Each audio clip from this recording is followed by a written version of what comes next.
الله يوفقك ان شاء الله. الليله مع الفنان عمرو دياب والفنان نوال هناك قواسم مشتركه تتقاسمين، يعني عمرو دياب ونوال، مع نوال تتقاسمين هناك قاسم مشترك. المودة والاحترام، وبحبها كثير وبحب لها اغانيها كثير، وحتى الاغاني في من الاحساس والشعور والوصول برومانسيتها.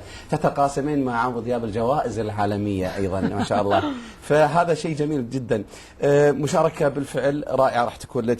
يتغير نظره الجمهور ونظره الفنان بعد هذه الجوائز العالمية، كيف ترين نظرة الجمهور للفنان بعد حصوله على جائزة عالمية؟ أنا برأيي هي مهمة، بس مش إنه بتغير نظرة الجمهور فيك، يعني العالم اللي بتحبك إذا أنت ناجح، لأنه أنا أخذت وغيري كمان ناجح، وغيري أخذ وفيك يعني، وكمان غيره كمان ناجح، فهي يعني معنويا بتضيف للفنان. أنا بحس أكثر من العالم، لأنه العالم اللي بتحبك بتنبسط لك anyway. في عالم بتضل تزكسكك، فبصرف النظر اذا اخذت جايزه ولا لا، المهم تكون ناجح، المهم دائما تقدم، بس بيعطيك دعم معنوي فظيع، انه بتحس انه عملت شيء تقدرت، فعملت شيء ثاني وكمان ليش لا انه تاخذ تتقدر شيء مره